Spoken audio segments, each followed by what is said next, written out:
Okay, let's do this. Let's talk about streaming to Zoom. Hey guys, welcome to the channel. If you've never been here before and you want to learn all about music tech and looping, start now by clicking the subscribe button, hit that bell, and you won't miss anything.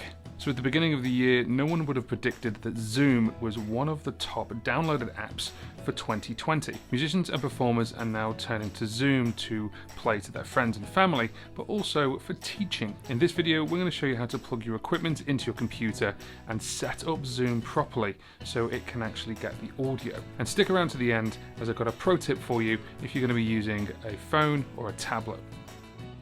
So when you boot up Zoom, it looks something like this. This is on a Mac, and it looks very similar on a PC. If we go over to settings, what we need to do is we need to have a look at audio. Now at the moment, what it's doing is it's just picking up the same as my system, so it's picking up the internal microphone of the Mac. You can see that bouncing up and down, and I can change the audio so it's louder or quieter, and I can test the speaker and I can change the audio there. What we can do now is, now we have the audio interface plugged in, we can pick it. So if we actually pick the Scarlett 2i2, and I can do the same for the microphone. So this is where I can hear it, and also this is so the audience can hear it. Now, one thing you'll notice is when you try and move these, they snap back. The reason for that is because the audio is meant to be controlled through the audio interface. So these don't change. The other thing you need to make sure is this is deticked. Automatically adjust the microphone volume. We do not want that to happen because we're using an audio interface. We've got multiple sounds going in and out. We don't want it to be adjusted. But that's not all. We need to go down to Advanced. If we click on Advanced, you will now see this option, Show in Meeting option to enable original sound for microphone. If you hover over this, it even says this will turn off audio enhancements such as echo cancellation and noise suppression. We need to make sure this is ticked.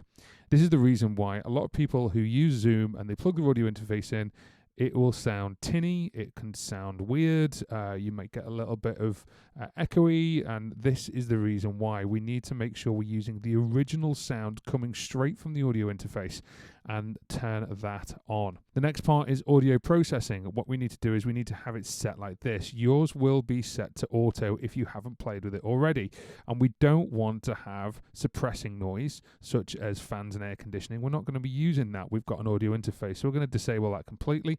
And suppressing intermittent background noise, so therefore tapping, doors closing, chair movement, we don't want that either because it thinks that certain frequencies, certain sounds are a tapping of a desk, and we don't want that, so we're going to completely disable that. Echo cancellation we can leave on auto, but these two are really important to disable.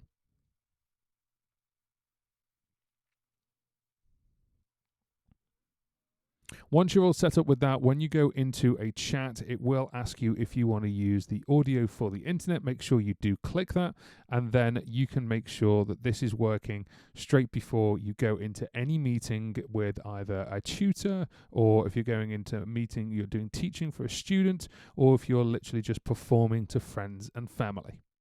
So the nice little tip about this is if you're using an iPhone or an Android device or a tablet like an iPad or anything that can take Zoom, you can do this from your device. So let's go into Zoom right now and we'll see something like this. You need to go to Settings at the bottom right hand corner, and then we need to go into Meetings. And then when we go into Meetings, if you scroll down, at some point you will come to where it says Use Original Sound.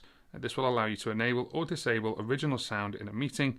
Original sound will turn off noise suppression. So just like on the computer, if we turn that on, then when you plug in your audio interface into your iPhone or your Android device or your tablet, this will use the original sound and stop noise suppression.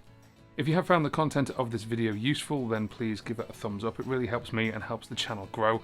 We have now hit 3,000 subscribers, and thank you very, very much. If you haven't already, then please consider subscribing to the channel. Hit that bell and you won't miss anything. If you want to support the channel just a little bit further, you can do by buying me a coffee at buymeacoffee.com. All the links are in the description box below, and thank you to those who already have. Thank you very much for watching, and we'll see you on the next one.